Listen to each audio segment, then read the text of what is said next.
Hey guys, it's JJ. Welcome back to the North Carolina Dynasty, where we are 2-1 starting into the season with 2 wins out of conference and a loss yet again against Clemson, who we were not able to beat last year, and apparently we are not able to beat them this year either.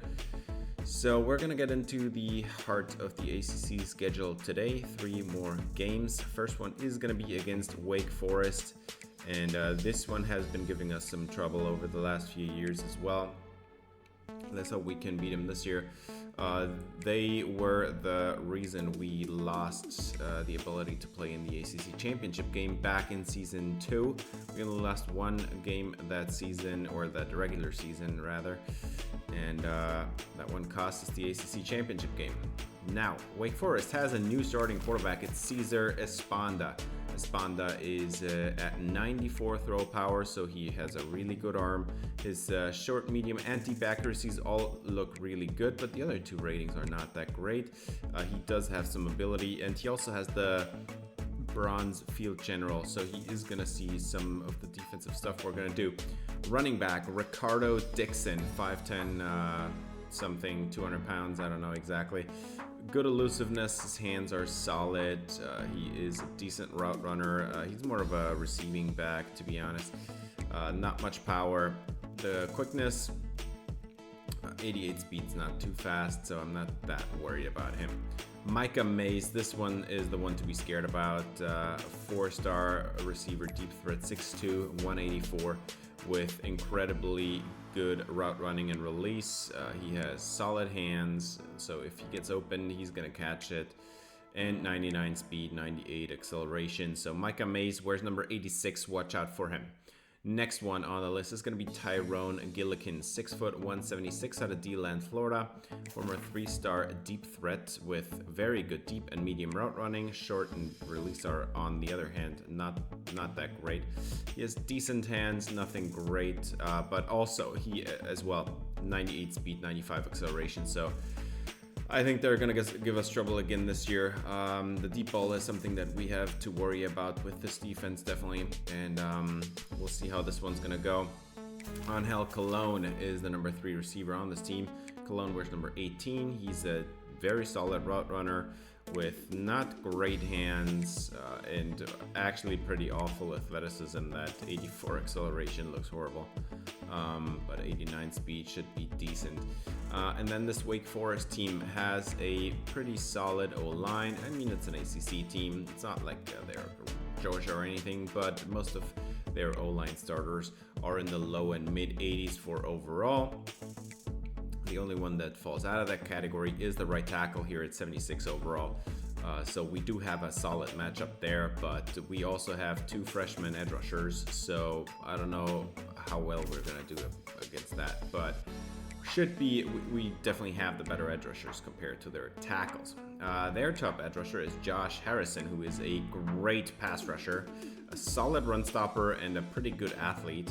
And then they also have Camden Hardy, who looks almost as good, 6'3", 223, a very light edge rusher, but he has 88 finesse moves, so he will come around the edge. And with this kind of athleticism, he's definitely going to beat some tackles here and there. The question is he going to beat our tackles? Because we actually do have a couple very solid tackles. Bob Freeman is their middle linebacker, 6 foot 230 out of Iowa City, Iowa. Freeman is a pass coverage linebacker, former 2-star who has 93 zone coverage. That is really good. That would even be great at corner, but at linebacker, it's absolutely elite. Now, he also is a solid blitzer, but that 71 block shedding doesn't look great, and 81 speed is also not too fascinating, so he's not a great athlete. And then they've got another pass coverage linebacker, 6'2", 215, out of Baltimore, Maryland.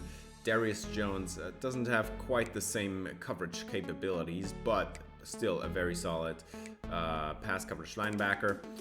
His pass rushing and run stopping lag behind. However, the only advantage he has over the number 1 linebacker is the speed. He's a great athlete. Number 1 corner on this team is Trayvon West. West is a man coverage corner with 86 press and 85 catching. His zone coverage is pretty awful, so we're going to have to abuse that, but in man coverage, you're better not going to throw against him because he also has 94 speed. If he makes a mistake, he's going to make up for it. And then we've got Devin Cook, 6 foot 165. He looks more like 365 pounds. But I think there's an issue with how they put him into the game. But Devin Cook is a solid zone coverage corner with very good athleticism. Not the man coverage ability you want, but it's also not horrible. It's not a huge liability. But 93 speed, 98 acceleration. If he messes up, he might have the athleticism to make up for it. And so far we have won twice against them. We did lose that one game that I already mentioned earlier, that cost us the ACC championship game. But in the first year we had a pretty solid win against them, and then last year we also had a solid win against them. So I guess we'll see how this is going to go. Matchup wise, I think we are definitely the stronger team.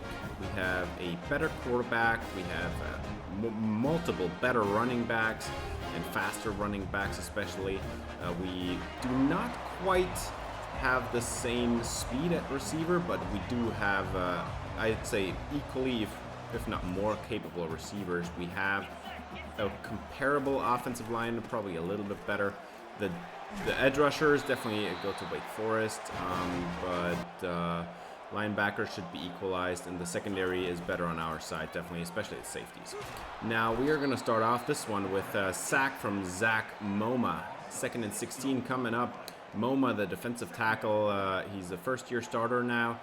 He's looking pretty sharp. 3rd and 18, you got to get off the field here, and we do get it as Moma gets a 2nd sack on the same set of downs and ends the drive. 4th and 25, that's a massive loss, and we're going to have great field position to start our opening drive. And right off the bat, we're starting at the edge of field goal range. 2nd and 6 now, and we're going to hand it off to Brian Malik. This one's going to go far down to the red zone, about a 13-yard pickup. 3rd and 5. Merdinger is going to motion out Brian Malik, and he's going to throw it, and that one is going to be caught by Randolph, but he couldn't make it back to the sticks. So 4th and 2, and we are going for it. We've got Kyle Costanzo, and somebody jumps offside, and we're just going to get this one and run it into the end zone. That's a touchdown, UNC. Up by 7. We're just going to decline that offsides penalty. And 7-0 it is. Let's see what Wake Forest can do. Let's hope we can stop these deep threats, man. Micah Mays, number 86, is wide right. And here he is already down to the midfield logo. The pass is complete. Caesar Esponda to Micah Mays. Scared about that one. 1st and 10, and now they're going to hand it off, and that one's not going to go anywhere, as we have Connor Stockey in the backfield, a freshman edge rusher, looking pretty sharp. So for 3rd and 7, and they're going to set up the slip screen, and they are going to get it. It's exactly 7 yards. They're going to move the sticks, and they are into positive territory now. 3rd and 1, and Esponda is going to have a play action shot to the end zone. That's a touchdown. Micah Mays back there, and he beats the number 1 corner on this team, which is Moses Riggins, I think. So, game's tied at 7, and Micah Mays has already made an impression. 2nd and 8, and we're going to have an RPO here. And Brian Malik has perfect blocking, cuts it up to run downhill, and gets about 12 yards on the play. Very solid start to this drive. 1st and 10, and we're going to motion out Costanzo, and he's going to get away. Perfect block there by Marquise Brooks, and he's down at the 48. 15-yard reception for the power back. 3rd and 9, and Costanzo is going to go on a route as we have Jordan Shipp wide open on the corner, and that's a 1st down into the red zone. Massive play. Jordan Shipp out of the slot with a perfect route, wide open there, and running down the sideline, getting I think about 25 yards in the process. And we've got a 1st and 10, and Brian Malik jukes out a couple of defenders, gets 12 yards, and now we've got 2nd and goal from the 1-yard line. Costanzo is the back. Obviously, we're going to motion Julian Randolph. Hand it off to Costanzo. Touchdown, and UNC has yet another one. 14-7. Let's see if we can keep this one up. Wake Forest now 4 minutes on the clock. I think that's perfect to just execute the perfect drive and leave no time behind. Let's see what Esponda can do. And we've got a bubble screen apparently, and that does not go anywhere as we have Connor Stocky in the backfield for a loss. Don't know what Esponda was doing there. 3rd and 14, and Esponda is in the back of the end zone, and he's going to get sacked. That one is going to be on Stocky as well. And we've got a safety. 16-7, and we get the ball back after the safety punt. Let's see if we can put some more points on the board as Malik is gonna sprint outside and get down to midfield. 2nd and 4, inside 2 minutes now, and we're gonna run it here. Kyle Costanzo got lots of running room, a light box there, 12 yards on the play. And apparently we have Desmond Jackson on a pec strain, so he's out, and we're having a backup in there at right tackle. So now I guess the playing field is leveled as Malik has another massive run, 16 yards, and the clock keeps running off. We're at 30 seconds now, and this is Robert O'Connor, and he's going to run it downhill down to the 1. 25 seconds on the clock, and UNC takes a timeout here to preserve some time and not have it run off entirely. 1st and goal from the 1, handed off to Costanzo, touchdown UNC, and this is it. We've got the 3-score lead, 23-7. Oh, that's actually, hang on. That is actually a perfect 2-score lead. But I guess, I mean, you could count it as a 3-score lead. Not quite, but we're at halftime at least. 23-7 is a really good point to get into the second half. Costanzo so far not the most efficient guy, but he has 3 touchdowns already. He scored all of our touchdowns, and Connor Stocky scored the other 2 points.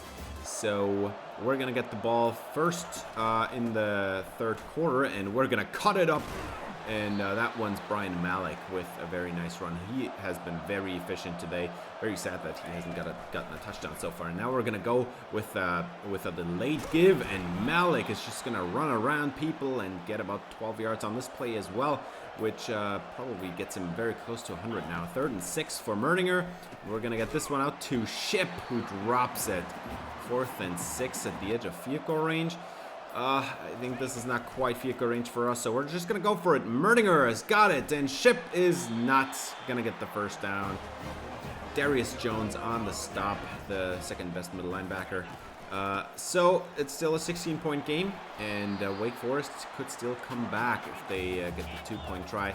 And 2nd and 10 now. Esponda is going to hand it off, and that is a lot of running room here. 9 yards, 10 yards. They actually give him the first down. That kind of seems like a bad spot from the ref.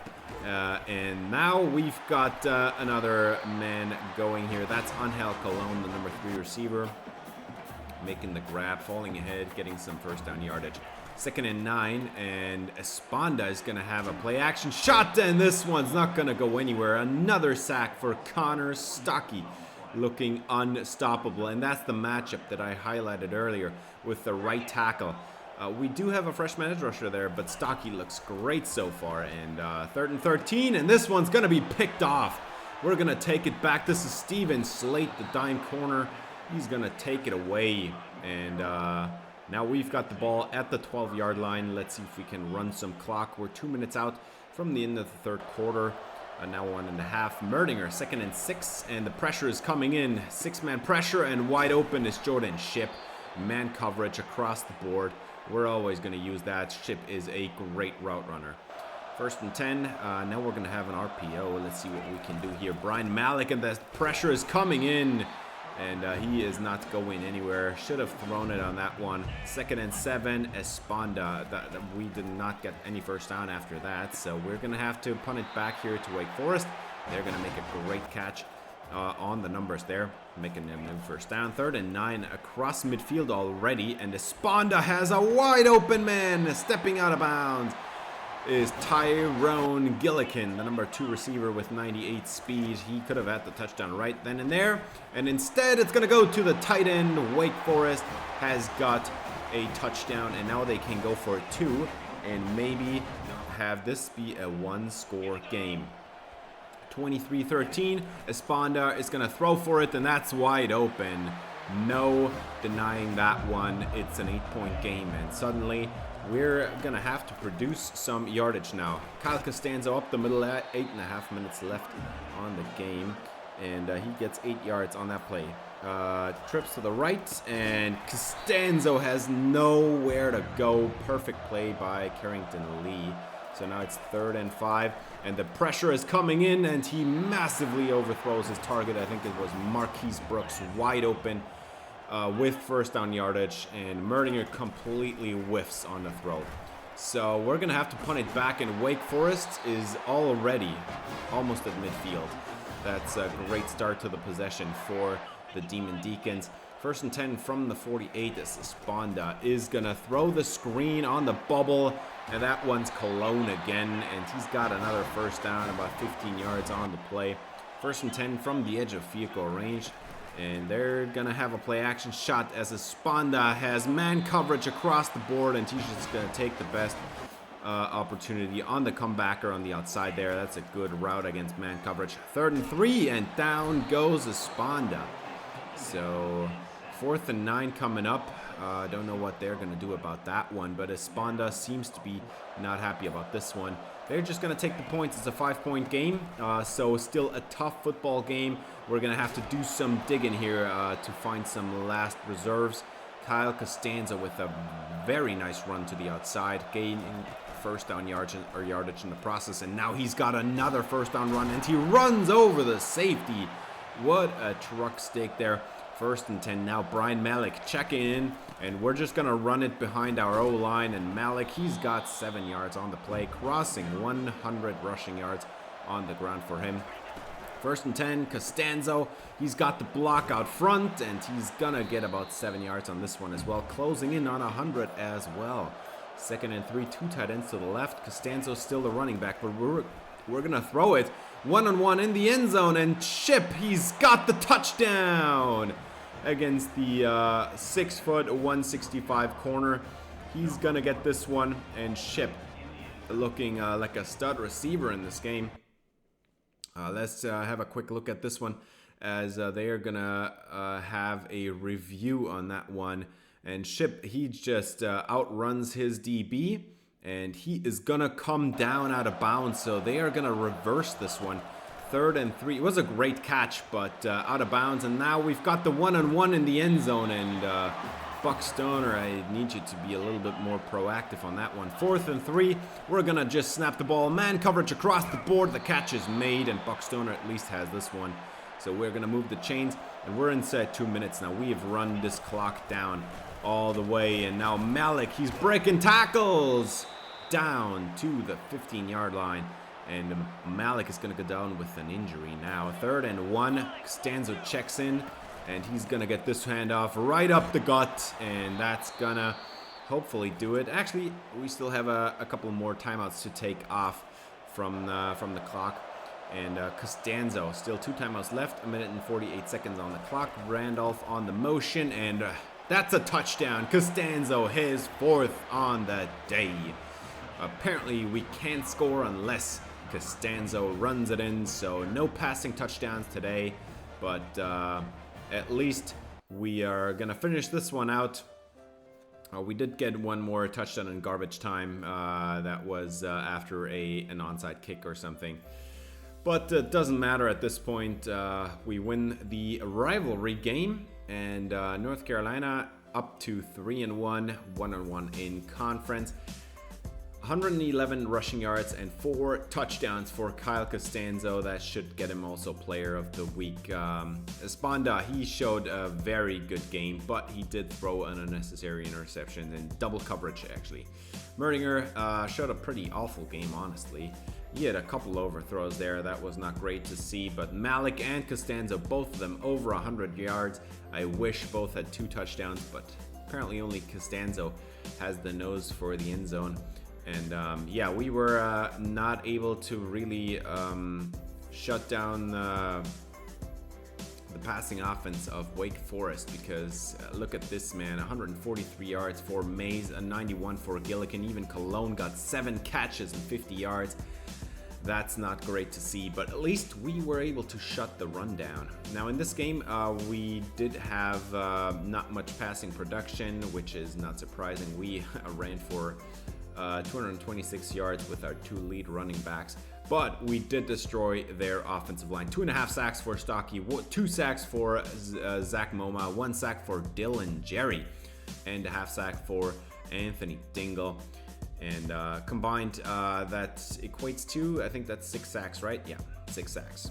And we did not have 1 sack on Michael Merdinger at all. So we kept them clean, but there was also a couple throws where he got hit. So, but that's to be expected. No interceptions for Merdinger, and we do get ACC Defensive Player of the Year, of the week. Well, of the year, that would be fantastic for a freshman.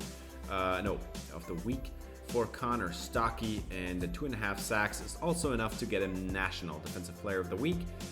2.5 sacks, great performance. Stocky was absolutely ruining drives in the first half. In the second half, we were actually struggling a little bit to contain them, but it was still a good game. Now, we do get a linebacker here, Lamar LaBelle. Leesburg, Georgia is his hometown. We're going to take a look at him in a couple seconds. But LaBelle looks like a pretty solid 4-star linebacker. And yeah, he was also pursued by Auburn and Georgia Tech, but it really wasn't that much of a contest. He has 89 acceleration and 90 speed. That's mostly why I tried to get him. He does have 73 zone coverage, which right off the bat is also already a pretty good sign. 82 tackling, 80 pursuit. That's all very good. Now, we are going to have a couple of visits for this next game, as Nate Keys, a 5-star quarterback, he's going to visit, he's number 3 in the nation on this recruiting class, the second best one on his position. 93 throw power, 87 short accuracy, 80 medium accuracy, 86 break sack. He looks pretty great. We're also going to have a 5-star receiver, Gerald Armstrong. He's 6'4", 196, but deep threat archetype with 98 speed. Gerald Armstrong, 6'4" with 98 speed. This one is going to be absolutely redonkulous.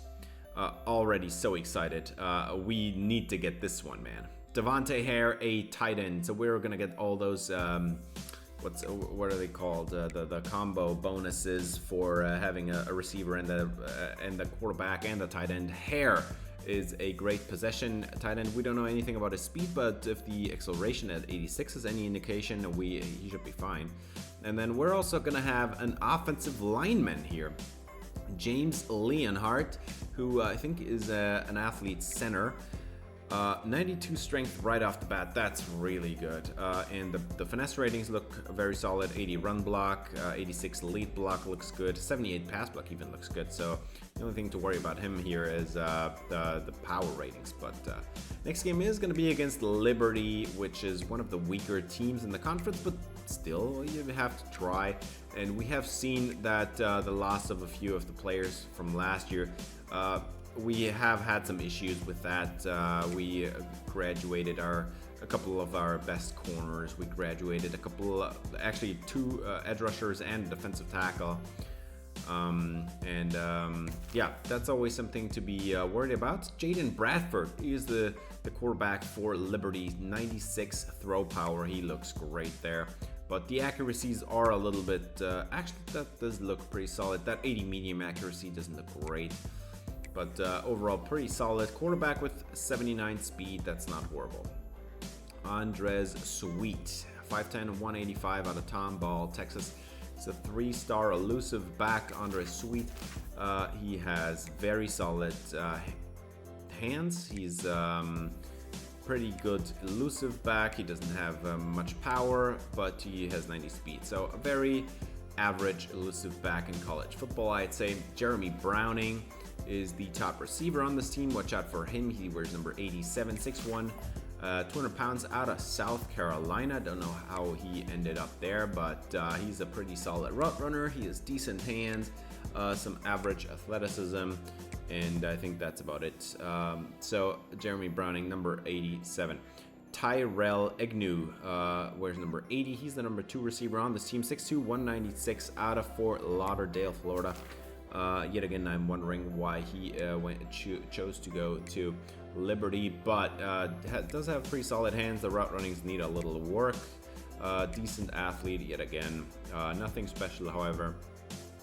And then they do have a solid tight end here. He's a blocking tight end. Bo Burklow out of Brentwood, Tennessee, wears number 17. Burklow is a very good blocker. His catching ratings are all in the mid-70s, so that's not great. The route runnings, that's not great either. And he does not have a lot of speed at all. 71 speed, that's actually slower than a lot of the O-linemen we're facing here and there. Now, speaking of O-linemen, we do have a half-decent O-line here for Liberty. That does not look too bad, but they do have a couple holes. Here at the center at 74 overall, that doesn't look great. The right guard at 83 overall looks pretty solid. And then 80 overall at right tackle. I mean, that could again be an issue. We have Connor Stockey lining up there. And like we saw in last game, that should be an opportunity here for the Tar Heels. Top edge rusher for the Flames is Maurice Davis, who is a very good speedy edge rusher with no run stopping upside whatsoever. The 61 block shot is awful, but he has a lot of speed and he has good finesse moves, so that's always a threat against some 300 pounds O linemen, you know. But that's about the only player they have at the D-line. We should be able to run the ball down their throat in this game. Jeremy Ham is the middle linebacker on this team. Ham looks like a pretty decent run-stopping linebacker. Coverage not half bad. 86 zone is pretty solid. And 82 speed, 95 excel actually looks pretty solid as well. Now that being said, he's the only good linebacker on this team. So I wouldn't worry too much about this defense. They do not have any good corners. We should have a field day here on offense. They do have a good safety here in Christian Bodner, who's a good zone coverage guy with lots of speed. No run support though. So we have a great matchup here. Actually, not lots of speed. That 91 speed doesn't look too hot, but we have played him once. We played him last year, and we beat them badly, so we're actually gonna have to do the same one again this time, but as you can already kind of see, the weather is looking a little bit grim, so that's obviously not great for the passing game, but we have a good run game. We have two really good running backs. We need to take advantage of that, and especially with Merdinger starting to the season, I think we're gonna lean on the run in this one. It's a rainy one. Let's see what Liberty can do first, and they're going to run it up the gut here on inside zone. 7 yards for Andre Sweet. That's a good start. Sweet is lining up in this one as well, and they've double twins, and Sweet is going to get this one on the angle route, the Texas route. It's going to get them the new first down. 1st and 10 from the 28. And Bradford is gonna throw the RPO here and getting the first down. That's Jeremy Browning or whatever his name was, the number 1 receiver here. 3rd and 7. Tough third down here for Bradford, and this one's gonna go to the tight end, Bo Burklow, and he does not get the first down. So that's a punt, no points for Liberty, and let's run the football, man. Cutting it back already right off the bat is Costanzo, and he's got a huge run. And now we're going to have an injury on Julian Randolph, our tight end, as we're going to see Matthew Allegretti here, slot right, and we're running behind him, and he's going to throw the block that we need for the touchdown. What a play. Brian Malik gets the score with a beautiful run that was blocked perfectly by Matthew Allegretti, the backup tight end. That's a great story. Somebody gets injured and the next best guy comes in and he delivers right off the bat. 1st and 10, and we're gonna have a completion on the outside in this rain. Great coverage by Riggins. Honestly, he was right there, but still he held on to the ball and got the first down. 1st and 10, and this is again number 80. Forgot his name. Tyrell Agnew. Yeah, that's right.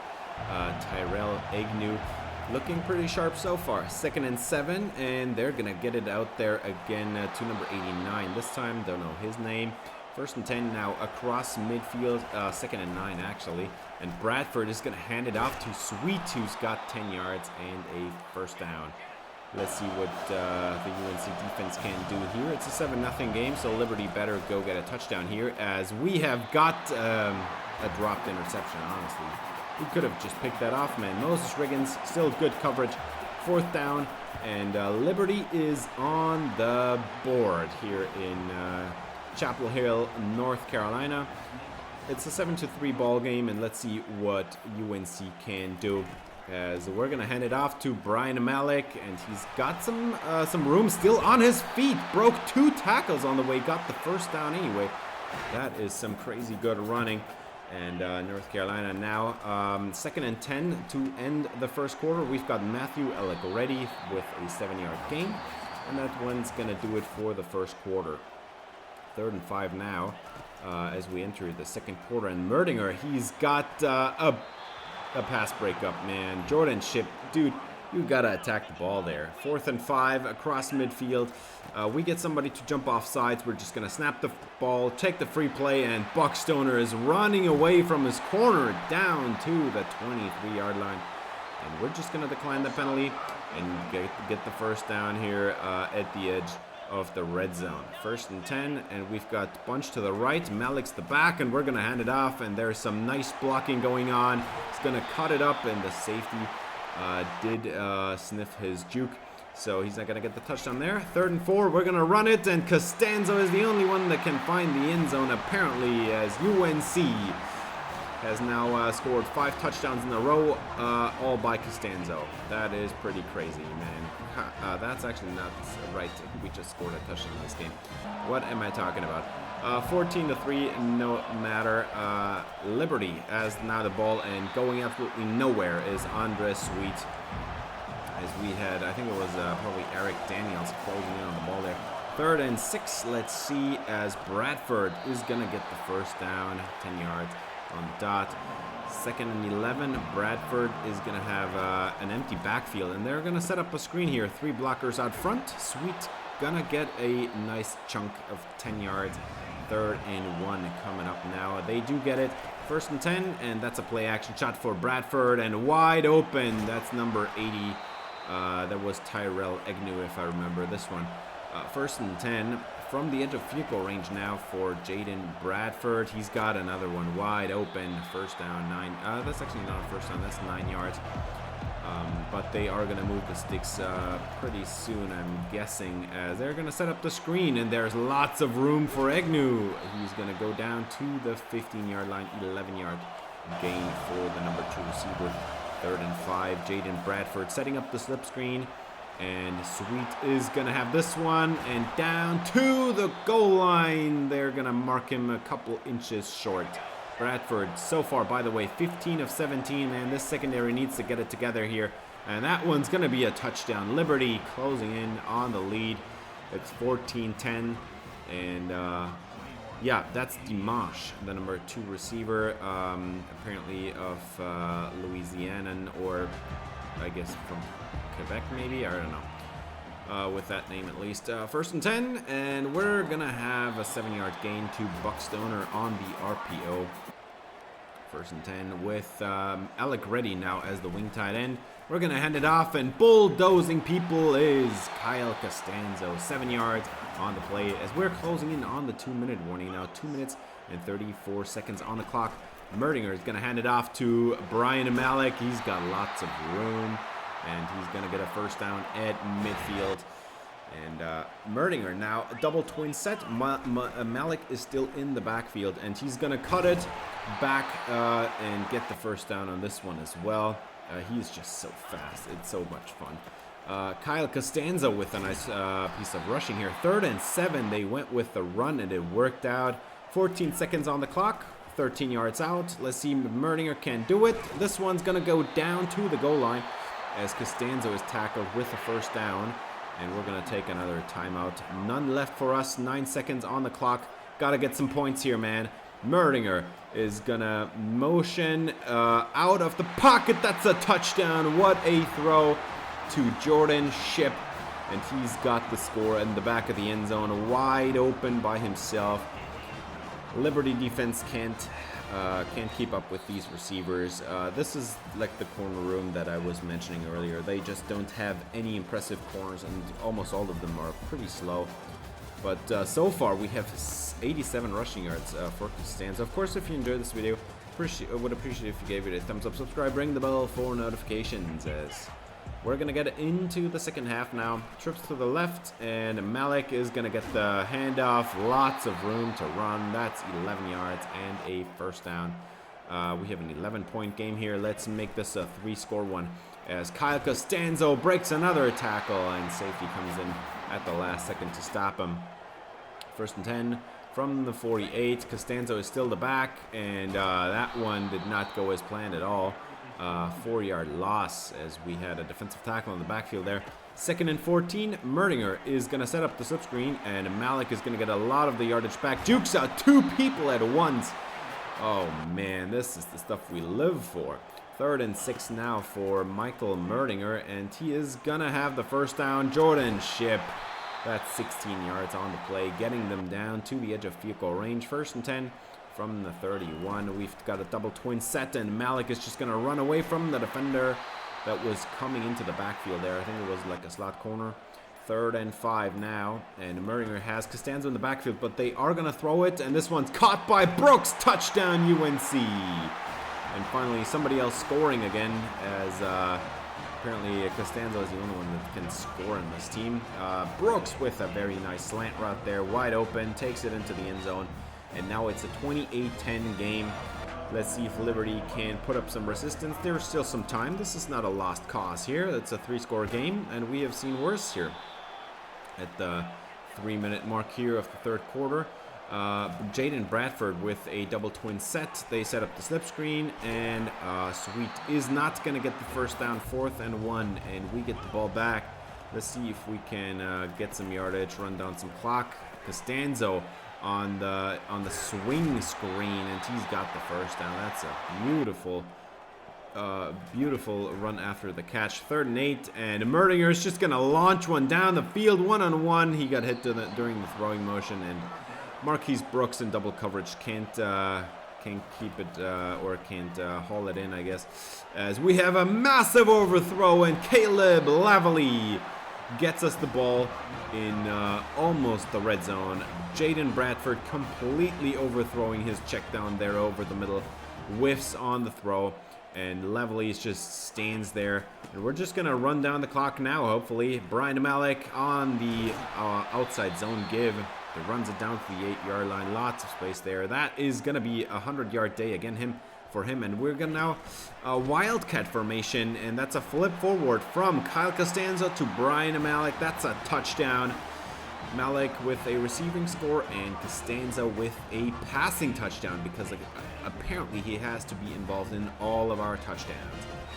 So we're just going to skip ahead to the end here, because at this point the game was over. That was a great effort by this team, and Kyle Costanzo, 134 rushing yards, 2 touchdowns. I think the passing one is already included in there, but a great game from him. 13-22 for Michael Merdinger. He didn't have to do much. He did it solidly, I guess. 6.3 yards per attempt is not great, especially against that secondary. But it was a rain game. Still, Jaden Bradford, 29-36 for 80% completion percentage. That is just ridiculous. Andre Sweet and Jaden Bradford, we shut him down pretty well. We had yet again 2 100-yard rushers today, combining for a total of 247 rushing yards and 3 touchdowns. And apparently that one was not counted, so Costanzo had 3 touchdowns in this game. He also had 2 catches. We didn't throw it much today. The only drop was actually by Marquise Brooks. Probably was a deep ball that got knocked away at the last second or something like that. Yet again, the secondary doesn't look great here. We again allow an 80% completion percentage. We need to do a better job than that, but in the end, this is all sophomore and freshman starters in the secondary, at least for the corners. We do have a junior safety in there as well. But We need to do a better job at that. And for the defense, or for the front seven, I guess, Connor Stockey, yet again, 2 sacks in this game. The dude is an absolute wrecking ball. 1 interception for Caleb Lavely, and again, Connor Stockey with his performance wins ACC Defensive Player of the Week. The freshman, he is on his way to winning a bunch of awards this offseason, hopefully. And we've got even more great news because we got the quarterback. Nate Keys out of Sterling, Illinois. He's gonna join the Tar Heels on a mission to finally win something again. Gerald Armstrong, the 6'4", 196 receiver with a 98 speed. He's gonna join us out of Bradenton, Florida. Armstrong is gonna be a great prospect. I'm so excited about him. We also get the tight end, Devontae Hare. It's almost a sweep, only the center is missing from this list so far. White House, Tennessee is his hometown. Devontae Hare is going to be good. We get the tackle. He didn't even visit. He was just like, oh man, this team is playing great. Let's get in here. Salisi Phoenix out of Olive Branch, Mississippi. He's going to join the team. And of course, we get the center as well. James Leonhardt out of Jackson, Tennessee. So that's a sweep for the visits. That's a great. We're not even done. We have a 5-star corner, Ryan Hyde out of Portland, Oregon, from the other side of the country. And we get the safety as well, Jason Cromwell. I think this is the craziest sequence of recruiting I've ever done in this game. We had just gotten, I think that's 8 5-stars in 1 week or something like that. It is ridiculous. Nate Keys with the visit, 6'3", 195. He's a scrambling quarterback at that size. Doesn't have the greatest speed at 84, but he does remind me kind of Cam Newton, honestly, with that. Not the fastest guy, but 6'3". He's not quite as big, I guess, but also massive arm, good short accuracy. Then we got the speedy receiver, Gerald Armstrong, and yeah, he looks great, dude. 98 speed, 96 acceleration, the catching ratings already in the 80s, 78 release as well. At 6'4", this dude is gonna be awesome. And then we get the 5-star tight end, 6'6", 240 out of White House, Tennessee, Devontae Hare. He's we don't know anything about his speed. He's a possession tight end, but if I have learned anything from recruiting tight ends in this game, I think the possession archetype is the one you want to have, because usually the vertical threat tight ends usually are very much capped. They don't even get to like 82 overall usually, so I think that's a good thing. We've got the tackle, Salisi Phoenix out of Olive Branch, Mississippi.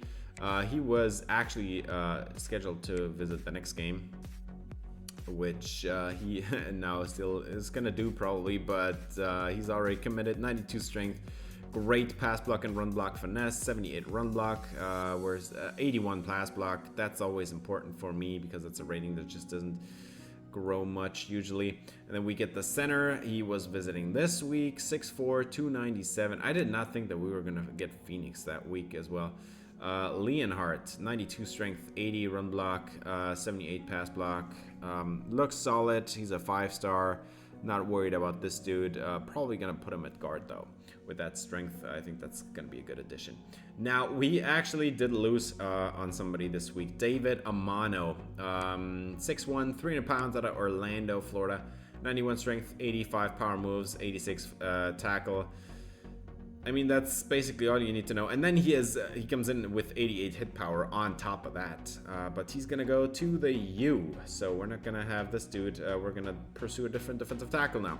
Ryan Hyde is going to join this team. Hyde, interesting prospect with 96 speed, 93 acceleration. So great athleticism. Right off the bat, already 85 zone coverage.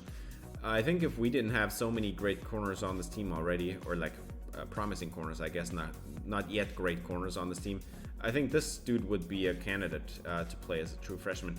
Jason Cromwell, he visited in week 4, which was last episode, I think.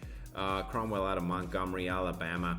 Didn't go to Alabama, which is funny to me. With 90 speed, 90 acceleration, 80 tackling, 76 zone coverage, and 86 hit power. So pretty excited about him as well. And then we've got even more recruits visiting this week.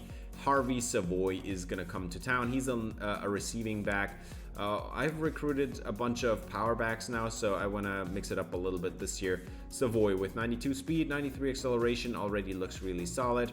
The catching ratings, the route runnings all looks pretty good. I don't see the juke move, but the spin move looks pretty good. And then we are going to have an edge rusher here in Lyle Brown. We're going to pursue him out of Hawaii, actually. So almost as far away as he could be. Lyle Brown has 88 finesse moves and 87 acceleration, 85 speed right off the bat.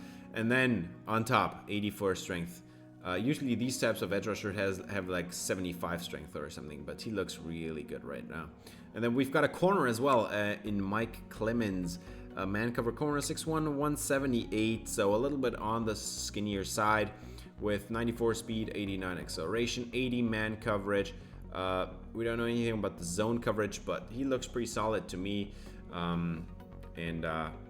Let's roll. We're gonna play East Carolina. The Pirates are coming to town, and this is a rivalry game. So if we win this one, we actually get some bonus points for the recruits. And this Pirates unit is no joke, honestly. Quarterback is Max Fritz from Charlotte, North Carolina. Looks like the most German dude ever. Apparently, at least from his name, I guess. Fritz is a very accurate quarterback with only 87 throw power, so he's doesn't have the best arm, probably not NFL caliber.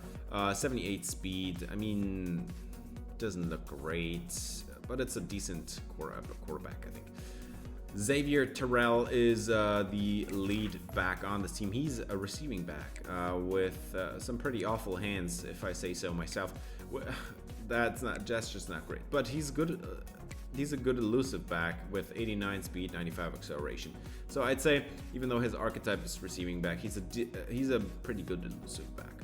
Zachary Card is the #1 receiver on this team. 5'9", 160. Very small dude, very slim, with decent route runnings. His hands are, I mean, he has 88 catching. That should be pretty solid.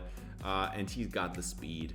So I think we're gonna play a lot of zone today, as well as we did against Wake Forest, because I mean, those 99 speed receivers, they always find a way to get open, and I'd much rather have them get open underneath than deep down the field.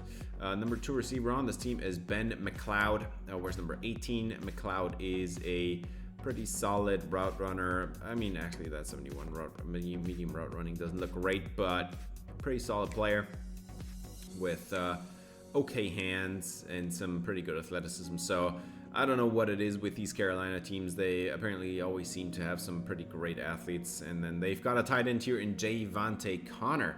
That looks pretty promising. He's a vertical threat tight end, 6'4", 220.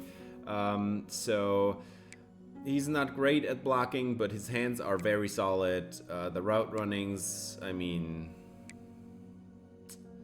it's solid, I guess. 79 speed for a vertical threat tight end. On the other hand, it doesn't look great. Now, East Carolina actually does have some solid pieces along this offensive line. Left tackle, left guard, and center all look pretty solid. Actually, the right guard also, 83 overall and 81 at right tackle. But as we already have learned this episode, Connor Stockey is no joke. And that right tackle seems to be the weak link, even though he's not weak by any what's the phrase? Threads of the imagination or something. But I think we have a good matchup again there for Connor Stockey. Now this top edge rusher here, Shaik Thompson, he looks pretty promising. Lots of power, lots of speed, and good finesse moves. So he might be a threat. Kevon Morrell, I'm not sure how to pronounce that name, 6'1", 220 something pounds, I think. Good pass coverage guy with some pass rushing upside, and 65 block shedding is awful. But he has 94 speed. So this dude is going to be flying all over the field, hitting anything in his way. But yeah. Top corner on this team is Dalen Diston, but he has a forearm fracture, out for 4 more weeks. So, I mean, half his season is already done. We're not going to see this dude. Instead, we're not going to see any great corners at all. That was their only good corner. Alani Day is the top DB on this team. 6 foot 197 out of Jacksonville, Florida. Day is solid in coverage. With 80 zone coverage, he looks pretty solid. That 66 tackling looks absolutely awful. 73 man coverage is pretty decent, honestly, for a safety. 88 speed. So just a regular safety, I guess. So far, we've played him once. That was last year. We won that game, and we tried to win it again this year. At home here in Chapel Hill, North Carolina. And at least this time around, I don't think we're going to have to face the rain, which has been affecting that last game. We didn't have much passing yardage then. And we also did not have much passing yardage in that first game against Wake Forest. So maybe we're going to have some changes here today. But yet again, this defensive line, apart from that one edge rusher, it doesn't look too promising. So we're going to give it our all. Last year we won 52-21, so we should definitely win this one. We're by far the better team. There is no question about it, but not like this. Not like this, you don't. Zachary Card, the #1 receiver, already a first down and injured. So that's bad news, because I think that was the only calling card that East Carolina actually had in this game. They're going to hand it off now, and the run looks pretty promising. 12 yards, as we have yet another injury on the play. Manuel Lorenz, the outside corner there, seems to be injured, and he's going to leave the game. 2nd and 6, and we are going to have a QB keeper and the fumble. This one's going to be recovered by ECU, but that's a 13-yard loss. And yeah, that's not great news at all for ECU. 3rd and 19, and they are gonna have, oh my god, he's gonna run this one, but at least we chase him down in the end. It's a 13-yard gain. Anthony Dingle makes the tackle with his athleticism, but that could have been ending badly, and this one is thrown out of bounds by a mile. Don't know what Merdinger saw in that one. 3 and out for UNC, and the ball is already back with ECU, and they're gonna have a nice run there for Xavier Terrell. 2nd and 1. Terrell still in the backfield. They've got a tight end in the backfield. And now they're going to have another QB keeper. Let's see if we can fumble it away. No, he does not fumble it away this time. Gets the first down and goes down. 1st and 10 from the 46. They're going to hand it off to Terrell, and he's going to break a tackle and get 9 yards on the play. Man, ECU looking pretty sharp so far. Game's tied at 0, and we're halfway through the first quarter. And this is a threat here. What on earth was that? Jeez. I do not know what just happened there, but it's in an interception, and Moses Riggins is going to return it to midfield. Actually, across midfield. What on earth? That was a horrible decision. He was scrambling left and tried to throw it cross body to the opposite side of the field or something. I don't know how on earth he did that, but that was a horrible mistake, and we're just going to start with the run here. Brian Malik with a very solid 15-yard gain. And now we're going to give the sweep to Costanzo, and he tries to run over the safety, but he can't make it. Still going to be a first down anyway. 1st and 10 from the 27. We're going to motion out Costanzo. It's an RPO bubble, and Costanzo is going to break a tackle, run ahead with some steam, and gets 8 yards on the play. This is a very important broken tackle. 1st and 10, we're going to have a run for Brian Malik. Cuts it back to the middle and still denied. He can't score any touchdowns, apparently. 1st and goal from the 2. We are going to get Kyle Costanzo back out there, and he's got the score. Touchdown UNC, and this one is now at 7-0. And finally, the drought of points is over, and we're almost at the end of the first quarter now. 7-0, Kyle Costanzo. He has the nose for the end zone, and he's going to get a bunch of touchdowns this year, apparently. 1st and 10 for ECU, and wide open behind the defense. I mean, that did not last long at all. That is going to be an 85-yard touchdown. East Carolina Pirates are tying up this game at 7 with their purple uniforms. I guess white jerseys, but man, those helmets look pretty sick. 1st and 10 at the UNC 21, and we're going to get Marquise Brooks and his speed out there, and he's going to run it down the sideline. 23 yards on this screen. And Merdinger, he's gonna get over 1,000 passing yards this season, and we're in the 6th game of the year. So if you run this one up, he's not gonna get a lot more than 2,000 yards this season, which is nothing for what he has done the last couple of years. But we're gonna have another run. Costanzo with another one. 3rd and 7. Gotta throw this one. 4-man pressure over the middle. That's Ship, and he's got the first down and some extra yardage, falling ahead. 2nd and 6. Handed off to Costanzo. Up to the goal line. Touchdown UNC, and the Tar Heels are now up by 7 again. It's a 14-7 ball game, and East Carolina so far looking pretty sharp, but we're halfway through the second quarter. 4 minutes on the clock for ECU, and they're gonna have a play action shot, and that was never gonna work. Anthony Dingle was already there. He was just wondering who is gonna keep the ball and who am I gonna sack then. So, well, that is yet another possession in the books for the ECU Pirates. That play was broken from the get-go as Dingle, also a freshman edge rusher. Actually, they are gonna attempt this 3rd and 13 on a throw, and that one is caught for some reason. What are you talking about? 24 yards on this play. Max Fritz with a very risky pass there. 3rd and 3, throw it, slant, incomplete, as that one was Cassidy Breida. 1st and 10, Merdinger is gonna hand it off to Malik. He's got about 9 yards on the play. Moving the chains, no, not quite, but 2nd and inches coming up now as Costanzo is the back. Julian Randolph in motion, handed off to Costanzo, and lots of running room. He's gonna try to run over the safety, doesn't work out, but then he fumbles it, and ECU is gonna keep or get possession back, and that one is gonna be in UNC territory. But we're gonna challenge that one because I think he had to have been down. Oh, well, that is kind of close, but the knee's down there. The ball comes out at the same time, I think. It is overturned in the end.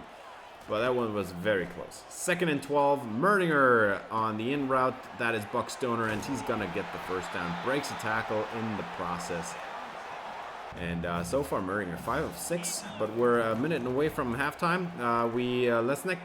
Let's not give the ball back to them, as Merdinger is going to scramble for a first down, and that is probably the first time and last time we'll ever see that one. 1st and 10, Merdinger.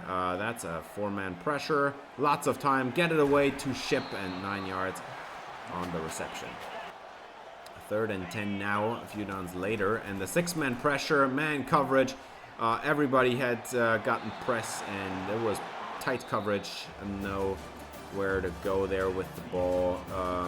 It's going to be a field goal, so we have the 2-score lead now at halftime, but sadly we didn't get a touchdown out of that drive. Now, Costanzo, again, he has our 2 touchdowns. This is the type of offense we are at the moment.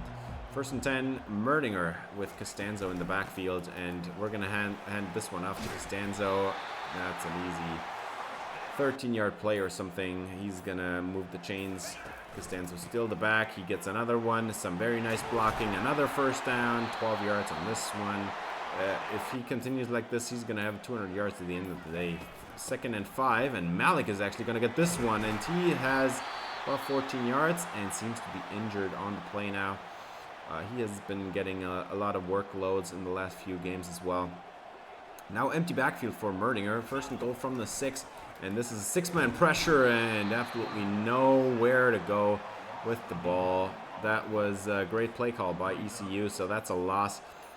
We do get a few yards back, so 3rd and goal from the 7 now. But Merdinger, he's going to complete this one. Not at all, because apparently Matthew Allegretti doesn't want to catch the football, so that's yet another field goal. 27, and we're going to have, that's, what's his name, man? I forgot it. Xavier Bullets? No, it's not Bullet. I'm not sure.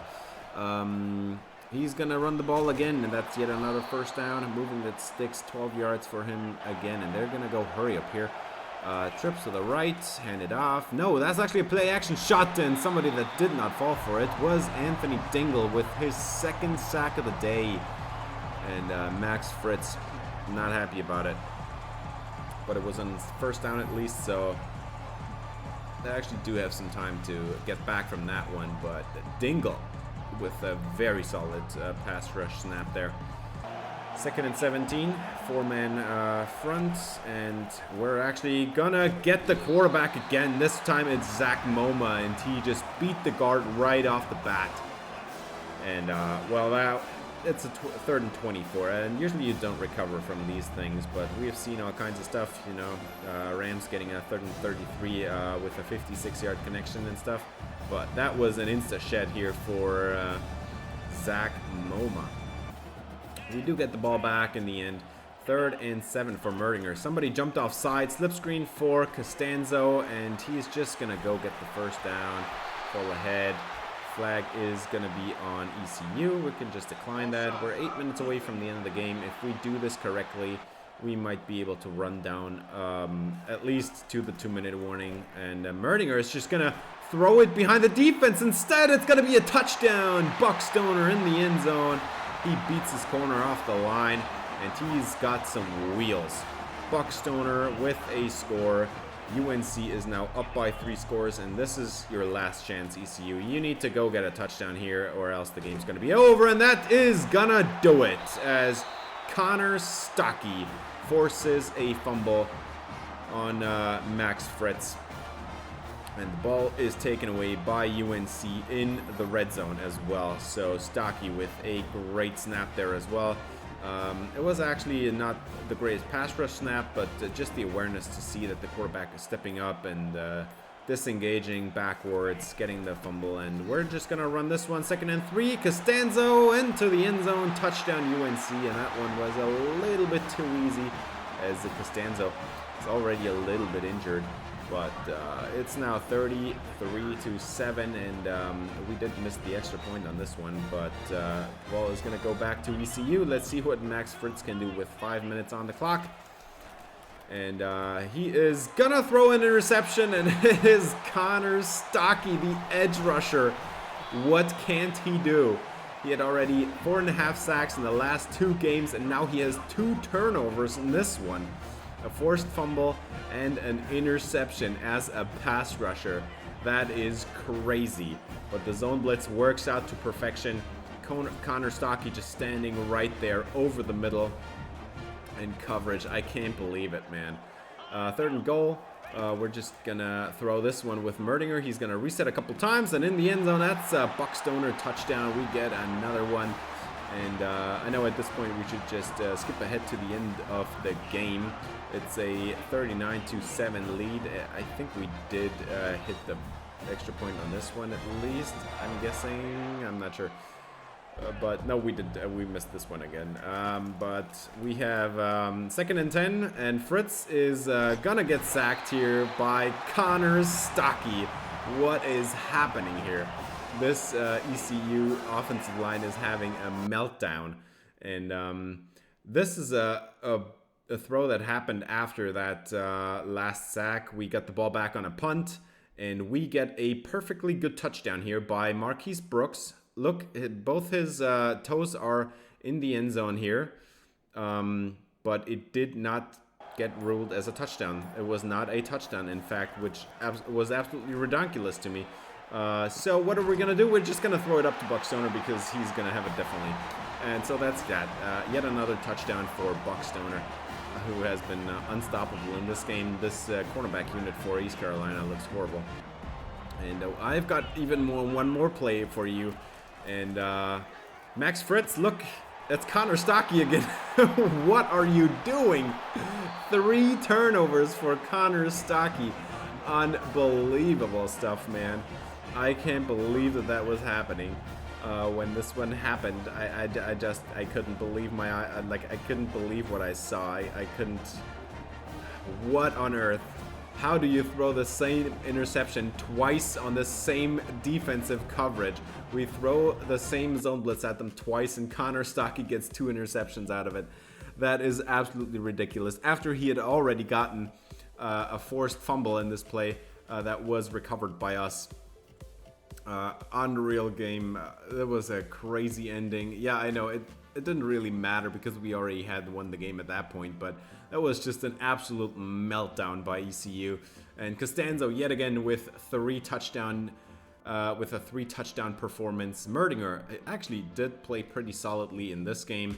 He did miss a couple more throws. I don't know why he does that, but Max Fritz, man, I don't know what he did. The first half didn't actually look half bad by ECU, but that second half meltdown, man. The fourth quarter actually meltdown. Terrell was his name. Jeez, I could not remember his name for the life of me.